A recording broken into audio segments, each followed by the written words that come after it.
मी एवढा कांदा का चिरत आहे असं तुम्ही म्हणताल, पण मी इथे टोमॅटोची चटणी करत आहे।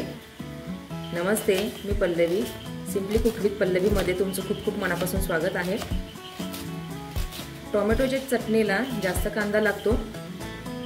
तुम्ही ही चटणी कशा पद्धतीने करता हे मला कमेंटमध्ये नक्की सांगा। आता माझी पद्धत मी इथे शेअर करते। इथे मी 2 मोठे कांदे चिरून घेते बारीक। टोमॅटो आंबट असतात त्याच्यामुळे कांदा जास्त टाकला ना त्याचा बॅलन्स होतो। टोमॅटो कमी आणि कांदा जास्त टाकायचा असतो। ही पद्धत मला माझ्या सख्या बहिणीने शिकवलेली आहे। तिची टोमॅटोची चटणी भन्नाट लागते।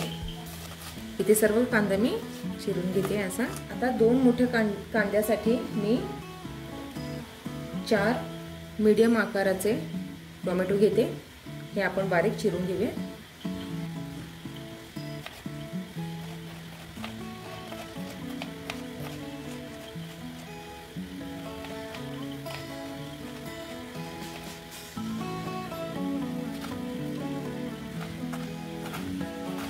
पावसामुळे भाजी काही व्यवस्थित येत नाही, त्याच्यामुळे भाजीचा प्रश्न सगळ्यांनाच असेल।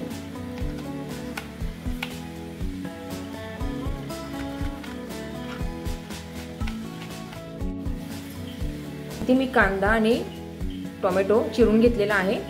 आता आपण इथे कांदा चांगला परतून घेऊ। कांदा परतण्यासाठी थोडा वेळच लागतो, त्याच्यामुळे आधी आपण कांदा परतायला ठेवू।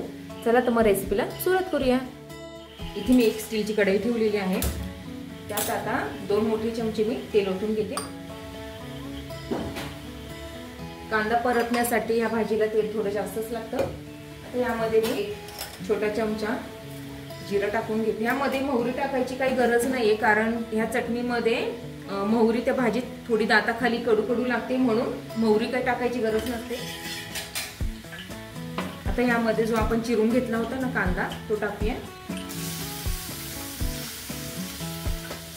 या भाजीमध्ये कांद्यावरच अवलंबून आहे की आपण तो कसा परततो, तो कसा शिजवून घेतोय, त्यानुसार त्याची चव ठरते।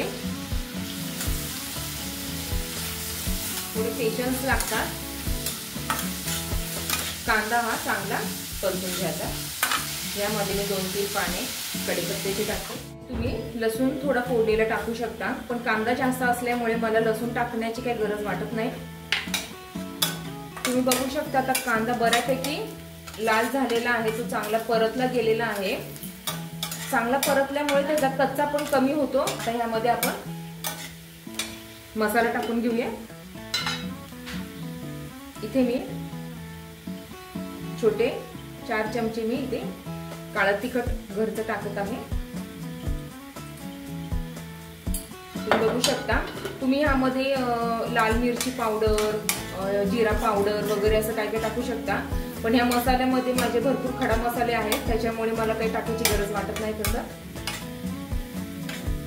हा आता मी मसाला टाकून कांदा चांगला परतून घेतलेला आहे, म्हणजे त्यातले खडा मसाले चांगले तळले जातात। आता ह्यामध्ये मी टोमॅटो जे चिरून घेतले होते ते टाकून घेते।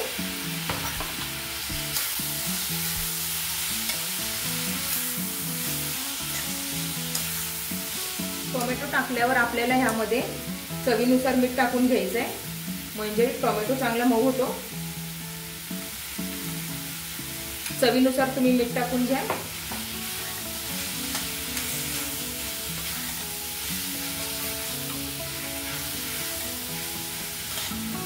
यामध्ये मी कोथिंबीर वरून टाकून घेते।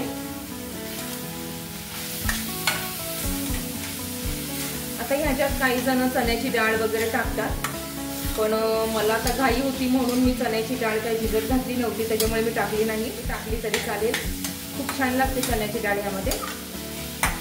त्यासाठी चण्याची डाळ आधीच थोडा वेळ अर्धा तास भिजत घाला, कारण ती जाड सालीची असते, त्याच्यामुळे त्याला भिजायला टाइम लागतो। बिन डाळीची पण ही भाजी खूप छान लागते। तुम्ही ही भाजी चपाती बरोबर, भाकरी बरोबर खाऊ शकता। इवन मी ही भाताबरोबर पण खाते, खूप सुंदर लागते।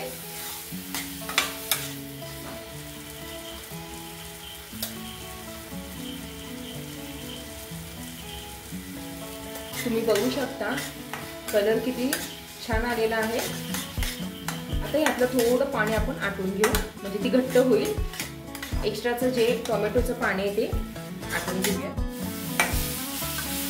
तुम्ही बघू शकता भाजी तयार झालेली आहे, कारण ह्या भाजीला तेल सुटत आहे आता, म्हणजे ह्याच्यातलं पाणी आटलेलं आहे.